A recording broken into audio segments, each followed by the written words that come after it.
When you're watching Iron Man, it is the beginning of a new year, and I thought, what better way to start the new year than talking about the start of the biggest movie franchise to have ever existed?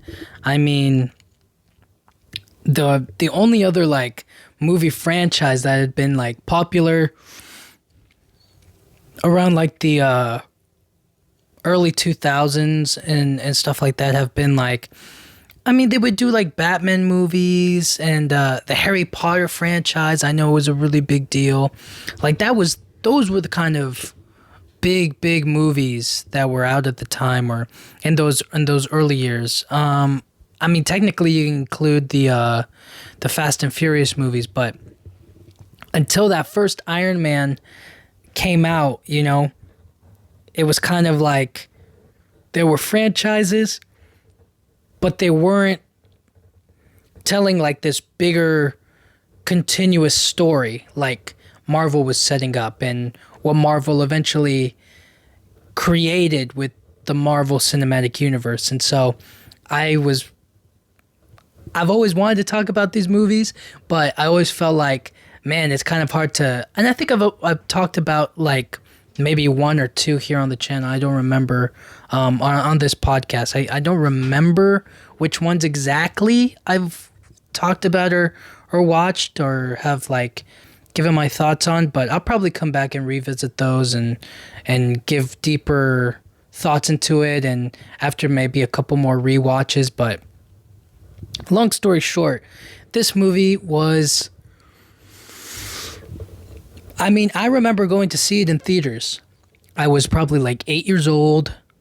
The movie was I think a summer release or a late spring, early summer kind of a vibe. I think that's when it came out, but I don't recall. I don't remember exactly when it came out. But my point being is that I was there, just a little kid, not knowing this was going to be a continuous, time and time again, repeat and creation of real movie history. I didn't think that I would grow up watching these movies the way I grew up watching them. They've become so much a part of the movie going experience for me. It's almost impossible to think about a time I didn't go to the movies to watch a Marvel. You know what I mean? It was always kind of a thing, it was always released in theaters, and going to the theaters to watch a superhero movie, is kind of the biggest deal. But I remember sitting in the theater, watching the whole thing, being completely amazed by it, and I had no idea who Iron Man was or the character. I was so in awe of the acting and the action, and I really enjoyed it. I thought it was everything, you know what I mean? The romance with Pepper Potts and Tony Stark, and the whole he got kidnapped. It all made sense to me, and even now, going back and rewatching it, it's so much nostalgia and so much wow, look how far they've really come with this whole franchise, where it all started. And so I feel as the Marvel movies keep on going, this movie in particular, keeps on appreciating. It keeps on getting, it feels better and better and better as time goes on. So this is probably way up there as top tier Marvel movies go. I don't want to put an exact I don't want to put an exact ranking on it. Maybe that's for another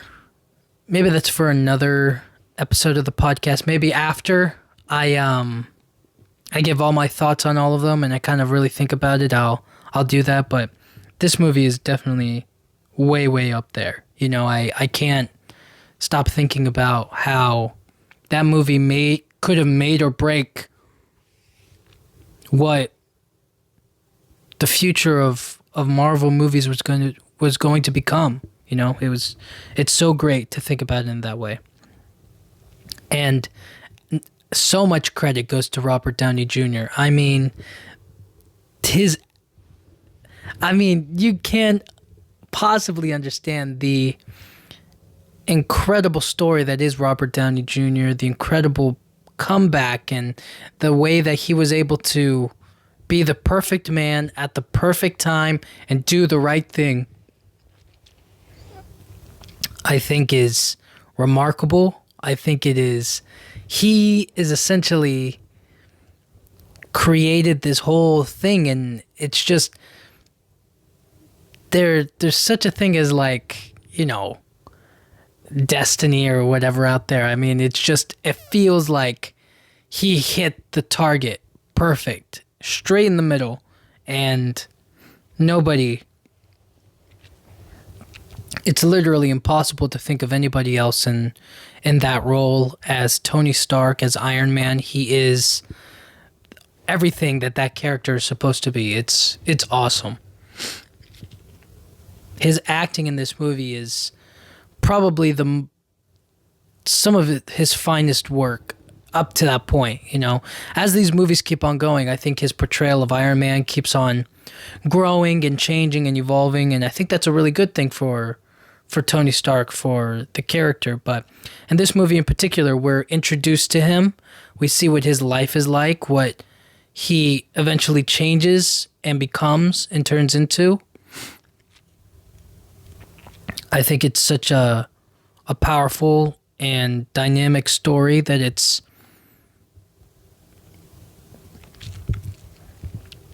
really impossible to hate this movie. I mean, you can nitpick it kind of, but you can't hate it. It just is a great superhero movie, a great origin story, a great example of how to start, how to begin a story, you know what I mean? And things take time. They take time, and thankfully they started way back in 2008. So they had all of this time to really grow and evolve and become, the Marvel Cinematic Universe. But before, it was just this Iron Man movie. And it was Robert Downey Jr. carrying this whole movie. I mean, he created everything, and it feels like perfection. You never mess with what's perfect, and they had it. You know what I mean? That people are like, you can't capture lightning in a bottle twice.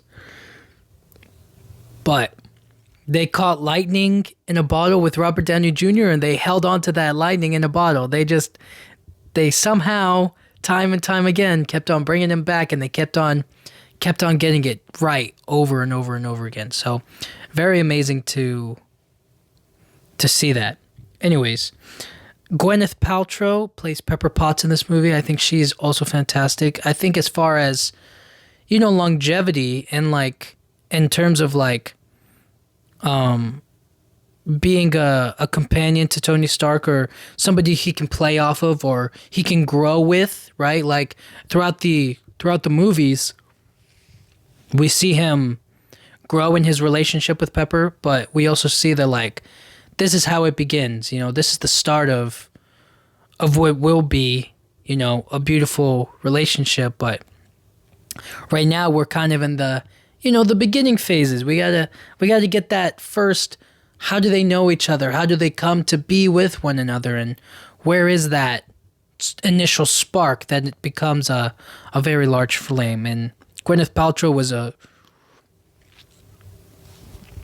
my opinion, I think she was a great love interest, and she's a great actress. And to have her be a part of all of these films and to work with Robert Downey Jr., especially in this movie, her role is very well done. I really think that she does a great job in this movie. This movie was directed and also has Jon Favreau in this movie, who is, I mean, talk about just great work all around. He directed the first Marvel movie, and it's because of that things everything just worked out for this. Everything just felt right. You know what I mean? It's like, it's not often that things like come together so well, you know, but this one did. And the fact that it did so well and got everybody in the motion to create something bigger is what's really, really cool. And at the time, it was probably just like, I don't know if they had the whole idea planned out. Maybe that's something I could research later on. But it feels like, you know, when they were in the beginning processes of making this, it was just like, you know, Marvel was making X-Men and kind of Spider-Man, right? It wasn't building up to anything. Sure, there were like trilogies and sequels, right? Like they were making franchises, but they weren't as big as what it's going to become, what it eventually becomes. So it was like, this is just going to be a one standalone film, maybe, you know what I mean? Who knows where it could go. And then it performs really well. There's the end credit scene, which sets up the future of what will become, or kind of teases what they thought about or what their ideas were for the future of superhero movies, I think. So a part of me always feels like they always had like intention, but they didn't know if it would work. You know what I'm saying? It was probably an idea that they had of like, okay, this is something we want to try. Let's start with this and then see from there where we can go. And so eventually it started off as this and grew into something else, grew into something more. And I think that's awesome. What's interesting about this movie is that Paramount made it. It wasn't Disney. And I was pretty shocked by that. I was like, wow, Paramount was the one that made the initial, you know, they made the first grab at it. You know what I mean? They gave it the wings to kind of fly and explore what they were trying to do. And then I think, you know, and then Disney comes along and sweeps in and sees what they have and kind of takes it. You know what I mean?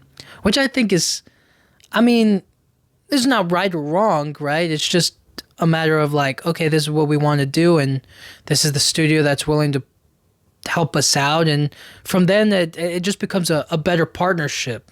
You know what I'm saying? And they also had the money to spend on something like that, you know? But anyways, getting to the movie itself, it's just fun. It's just, it has the perfect balance of like, it's trying to be serious and it's trying to like tell us about the story of a man who is capable of changing, a man who is shocked and lived a life of, you know, luxury, and he was just kind of like this billionaire, sort of untouchable, or not untouchable, but kind of just like this.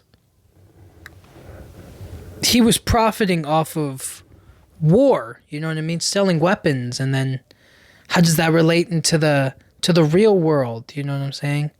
And it was also like the balance of like, how do we make it functional and fun, but it's also like realistic and cool, you know what I mean? They strike that perfect balance. And I remember when I watched it, I mean, rewatching it time and time again, I always enjoy the suiting up scenes of this movie. When he first suits up in the cave, when they're building the suit in the cave, then in the second time when he goes for the test flight scene itself is like, that is an experience all on its own, you know? That movie by itself, I mean, that scene I think that scene alone is just everything that's great about superhero movies. It's completely different than watching Superman fly, right? Because you know that, like, Superman flies because he's an alien, because he has this ability to fly. You know, it's not something that you and I could realistically do, right? But we could build like a suit of armor with, like, you know, rockets on with rocket boots and flight stabilizers with our hands, right? Like that's a little bit more plausible. It's a little bit more, realistic, so to speak. You know what I'm saying? It's kind of like understandable that he made this suit, and he made flying in the air possible in this way, and that's cool. That's the fun part. And I remember watching it and being like, "Oh, that's so fun. That's so cool." It just makes you smile every time you watch that scene, because it's like it's just the perfect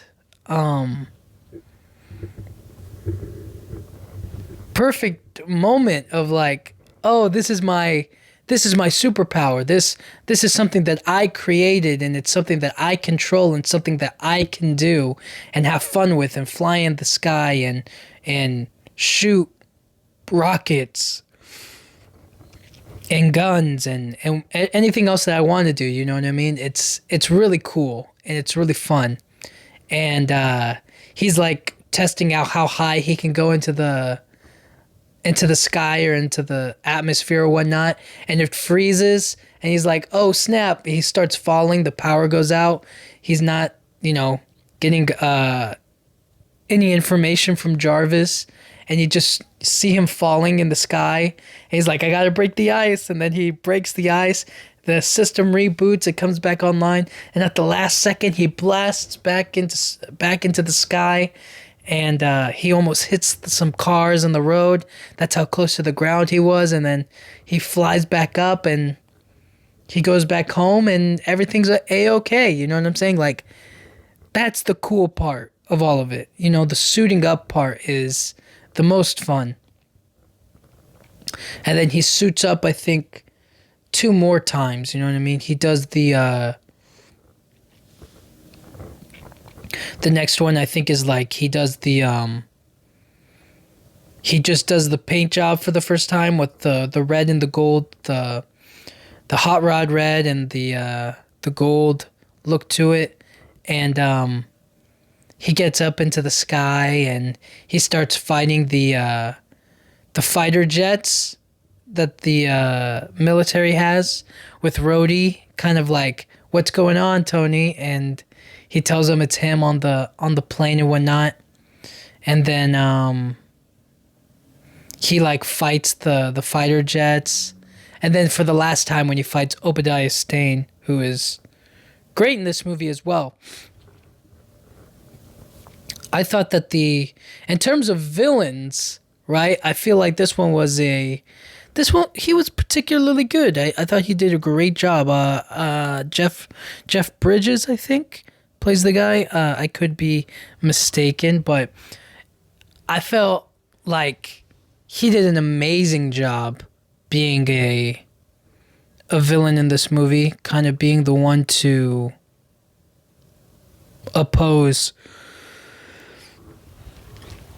kind of like slap Tony in the face and say, like, did you really think that you could be a billionaire and create something like this and not expect to share it with the world? You know what I mean? He is everything that is wrong with corruption and corporations and companies that want power and are greedy, and they want what somebody else creates. You know what I mean? He's not the one to invent or even to collaborate with Tony.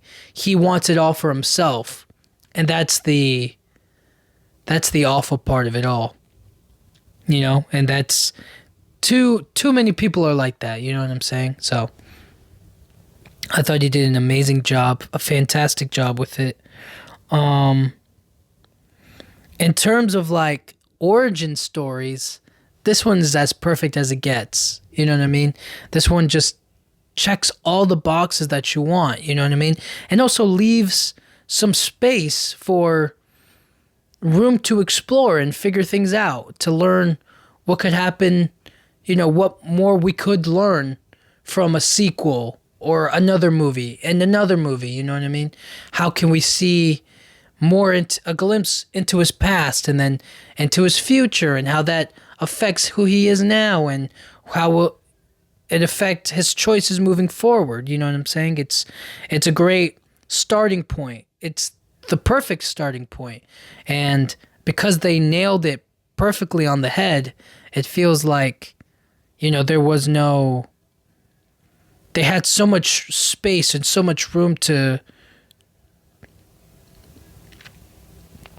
do what they wanted with him as a character. I think it's really cool. It's very fun. And again, this set up the biggest movie franchise ever. The continuous long story of the Marvel Cinematic Universe. It all happens right here. And it's anybody would be lying if they said that this movie wasn't the most influential, the most important Marvel movie that ever came out. You know what I'm saying? The first Avengers movie, very important, bringing all those characters together. The latest, Avengers Endgame movie, the latest Avengers movie, that also could be called the most important because it brings in so many characters, right? But nobody can deny that it's, I mean, you can debate, you could argue it, but the true answer is this movie. This is the most important one. It, by far. Getting the casting down, getting the script, the writing of it all, the look, the tone, the feel, the overall, how do you portray it and how do you continue it moving forward, right? How do you set all that up? And I think they just did it so well. This is just a great movie. It should be archived in history, in the history books of like everything that ever happened in that movie. I just want so much behind the scenes details of it. I mean, I know there is a lot out there. They kind of show like some of the auditioning process and the screen testing and the kind of like Robert Downey Jr., before he was officially cast or whatnot, when they were working on the script, or they were working on a couple of things, how do we, what's it called? They were like, how do we kind of, how do we see the character fitting in all of this? And they were like, Robert Downey Jr., just kind of do your thing and play as the character. And he does just that. And it's like perfect. You know what I mean? He is the character. He personifies or embodies everything about him. And, all of it came together perfectly. And I just feel like there was nobody else who could have done that job better than Robert Downey Jr. Nobody else, And that, it is kind of weird to think about, like, there was somebody else. There was a second place. There was another choice on the table. But obviously, he was the best choice. He was the right choice. Let me think. I think seeing his whole identity really change from being just, you just see him completely change by the end of the movie. At the start of it, he's just Tony Stark, billionaire, weapons manufacturer, CEO type of a guy, inherited his father's quote-unquote business and He is where he is today. You know what I'm saying? He's just you can look at him however you want. He's just, you know, that guy. But by the end of it, he is Iron Man, and he proclaims it loud in front of the press, you know, for everybody to hear, which was kind of crazy and unheard of because before then it was all secret identities, you know what I mean? Clark Kent had the secret, Superman had Clark Kent as a secret identity. Bruce Wayne and Batman were secret identities. Peter Parker and Spider-Man were secret identities. You know what I mean? Like those were characters that where they hid who they were. X-Men,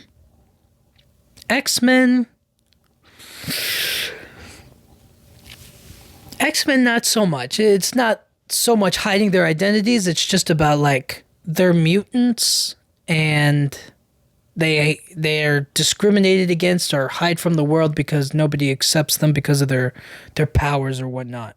But for him to just say that he's Iron Man, he's the one in the suit, that was a very bold choice, you know what I mean? Because he could have stayed hidden and, you know, not faced any, I guess, of the consequences that come with it later on. You know what I mean? Which is very interesting. I think they made the right move in choosing that. You know what I mean? I don't really read the Iron Man comics. I don't know how much of it is actually if he really does have like a secret identity, so to speak. I mean, the idea of him having a secret identity just, it makes sense because he's in the suit, but I like that everybody knows it's him, you know, and he's the only one in that armor. I think that's the cool thing about it. And then the fight scenes were really cool. I like the part where he has the he's fighting Obadiah in his big suit, and him and his new and the version that we come to like know today as the red and gold suit. And I like the part where he is like fighting Obadiah in the street, and he like throws a car at Tony, and he like picks up or grabs the car, and then he's trying to like put it down gently, and it's it's like this minivan, and it's this woman like screaming at the top of her lungs, and she's like driving, and she like runs over Tony, and I'm like, he just saved you, like, you know what I mean? She runs him over, and he's dragging underneath the car, and then he like lifts it up, pushes it up, and then they drive away, and he's like gone, but he still has to fight Obadiah. I like the part where they fly into the air again, and he knows that he hasn't tested or improved on the suit in the same way that he has, you know what I mean? And those improvements include the icing problem that comes with high altitude flying, which he's experienced and Obadiah hasn't, and he's able to like exploit it. You know what I mean? He may be able to fly in that thing, but he's not able to understand everything that happens just because of that. And it was really, really cool. I liked it. I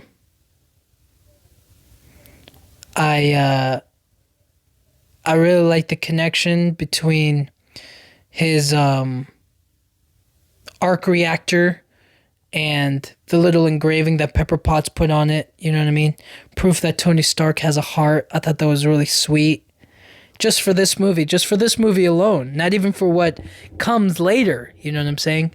I just felt like it was so touching and so sweet just in the movie itself.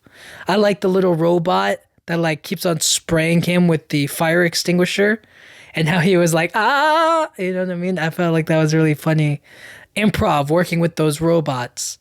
Let's see. Oh, it was funny when he came back after being held captive, after he escaped captivity, and he was found by Rhodey. And they bring him back, and he's like, Hey, welcome. I'm back, and the first thing I want to do is get an American cheeseburger and set up a press conference. And you see him like eat like three cheeseburgers or whatever. Like he eats one, I think, on the way there.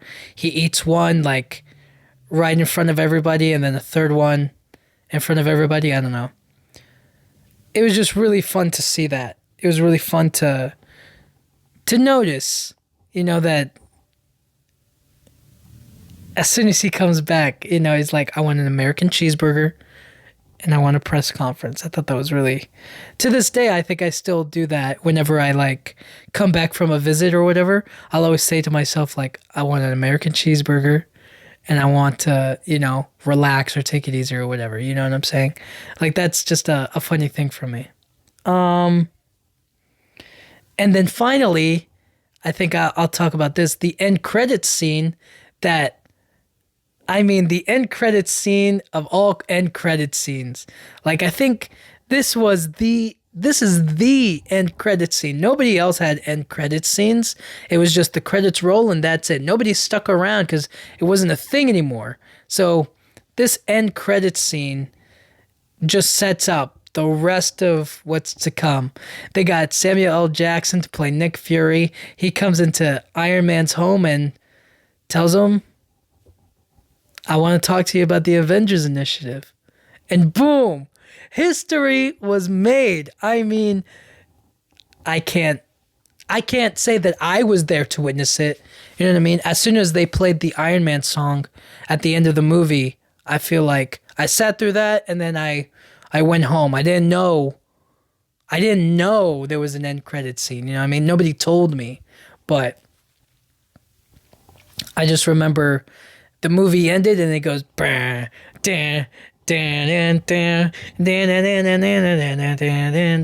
that. Ooh, that was so cool. That was so fun. And I felt like they did it justice. They did it just right. And I'm thinking about the movie and how much it impacted the rest of movies going forward. It means a lot. It's very nostalgic and it's just great. It's just an amazing movie. It's one that I'll go back to every now and then, but right now I just want to give it its flowers and appreciate it because it really is just an amazing movie, and thank goodness for that, because without that movie I wouldn't have had so many years of greatness, just great movies. And I'm just really thankful for it, So, yeah, that's Iron Man. Huge, huge movie. The biggest movie, you know what I mean? The start of a franchise that is still going to this day. So, yeah, very, very happy about it.